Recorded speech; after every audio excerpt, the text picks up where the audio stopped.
Hello lads and lasses, welcome again to the channel. Thank you so much for your continuous support. Gives me joy and keeps me going, to be honest.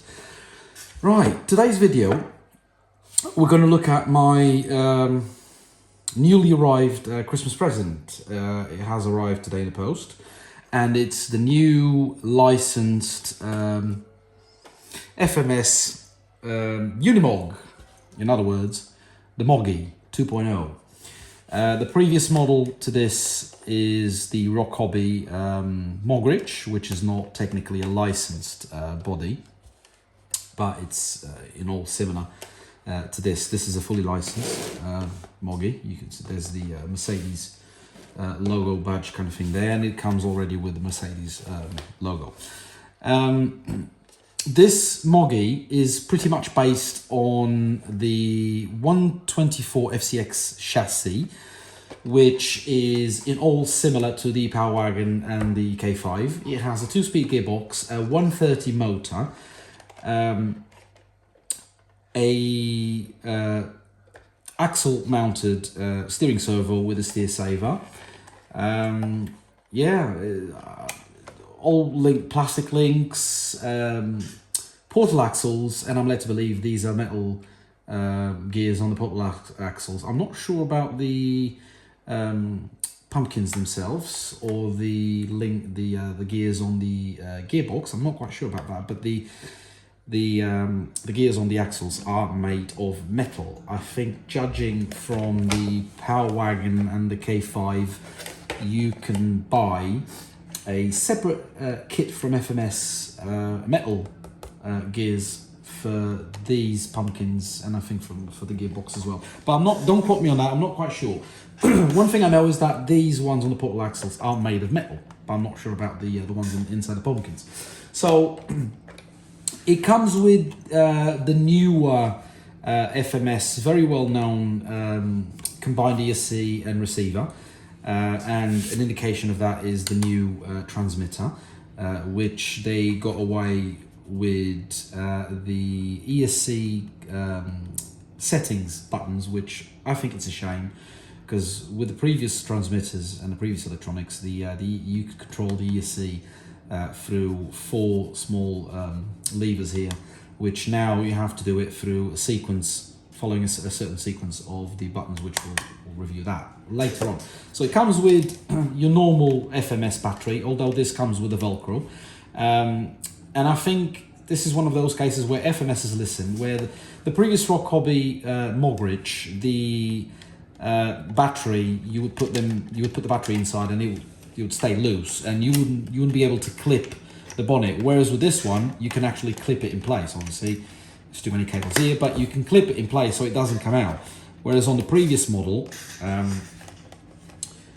it wouldn't clip in place, and then you know, you would take the truck to a trial or a crawling event or whatever, and the battery would come loose, and then it would kick open this, and all of a sudden you would have an open bonnet. So yeah, that's pretty much it. So in terms of tyres, it shares the same set of tyres and wheels from the Power Wagon and the previous Rock Hobby Mogridge. It's the same thing. I think one of the differences is, whereas with the Power Wagon and the K5, the body is clipped on, this seems to be screwed on, which is a slight difference. But one of the most important things, or one of the most important differences, is that this comes with oil-filled shocks out of the box, which is quite welcomed. However, the feeling I'm getting from these oil shocks is a bit loosey, a bit saggy, to be honest. If you see what I mean. They feel a bit saggy, and I've seen other review videos from other YouTube channels, and I seem to have the same issue with mine that other people have flagged out, and it seems these shocks seem to be sagging a bit on the right hand side, so the truck ends up with that. So it's something that I will have to look into. See, it's sagging onto the right hand side of the truck. So it's something that I'll have to have a look into. Probably take the shocks out. I'm willing to bet there's only a drop of oil inside these shocks anyway, so I will have to replace the oil inside anyway. So let's quickly review the settings. To turn it on, simple as that. You've got an on and off switch. You plug that battery in, and then there's that little on and off button there. And the fact that the lights came on is an indication of the ESC and receiver are on. Right, pretty much. First of all, the simplest of things, the lights. So you basically click on the bind once and the lights come on. There's no different intensities of the light, it's just one setting for the light and that's it. Very similar to what the K5 is. Out of the box, this car comes with forward, brake, and then reverse.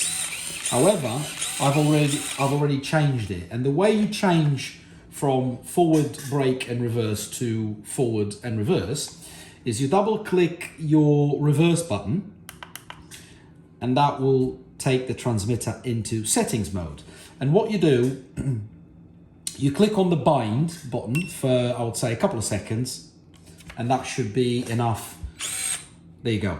So now it has reverted back to out of the box settings, which is forward, brake, and then reverse.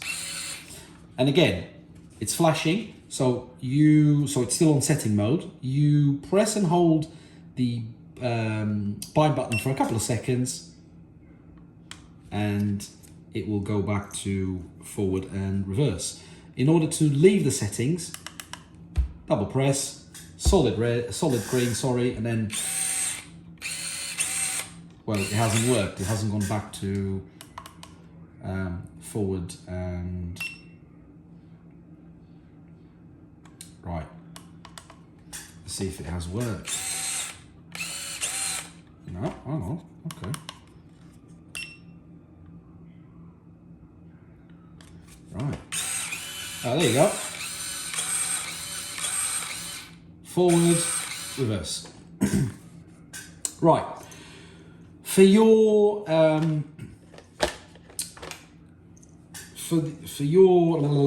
what was I going to do? Yeah.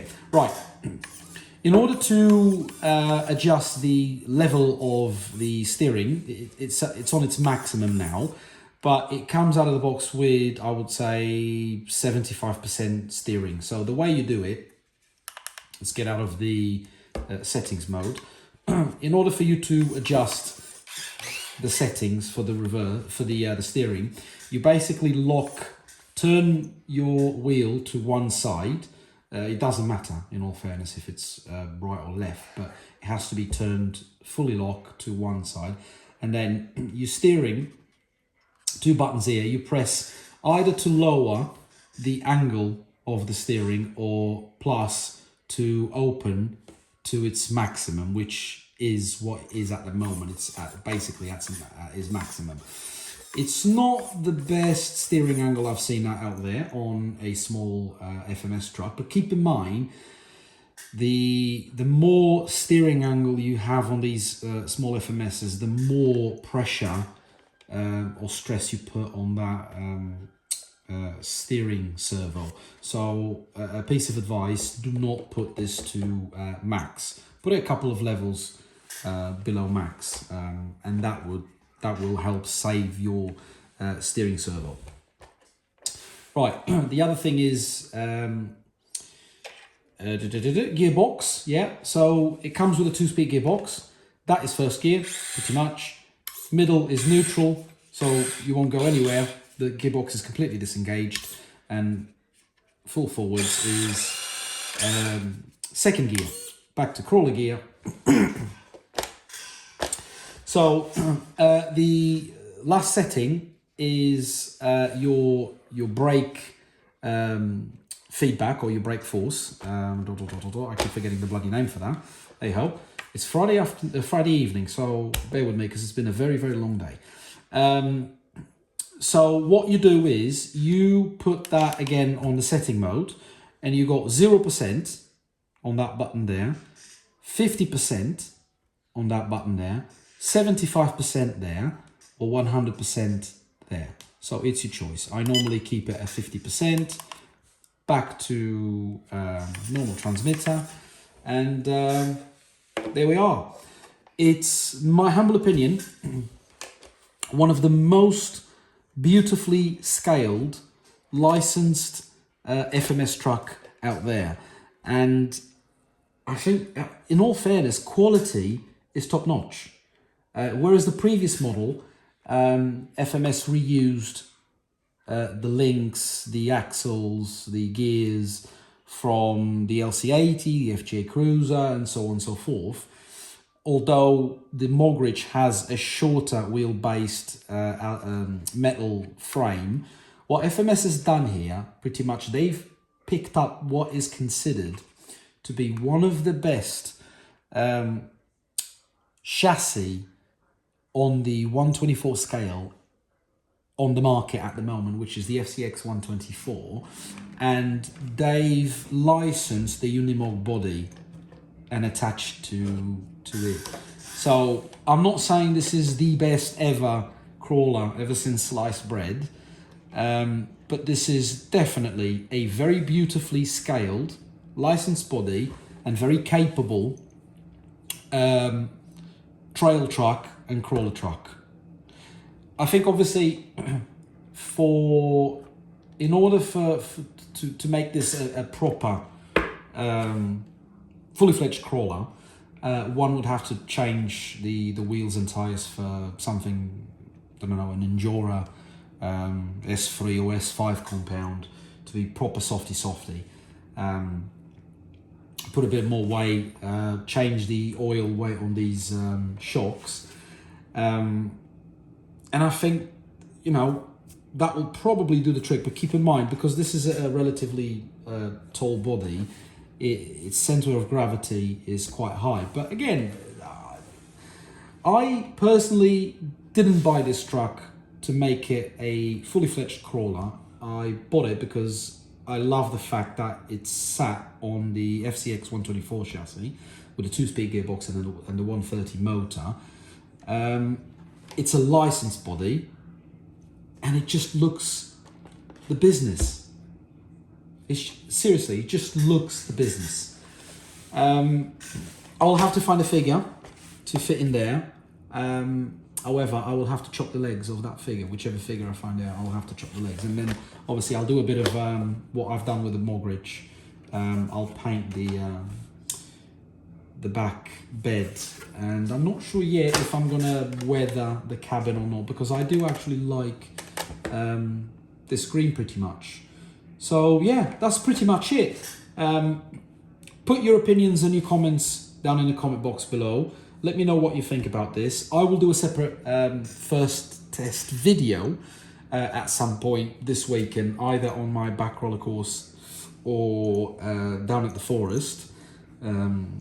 So, yeah, I think, especially down at the forest, this is the type of truck where the more mud is available in the forest, the better for this truck. I think this truck will definitely love the mud. So I'll leave it up to your thoughts. Again, put your comments down in the comments below. Let me know what you think about it. And I'll see you soon. Cheerio!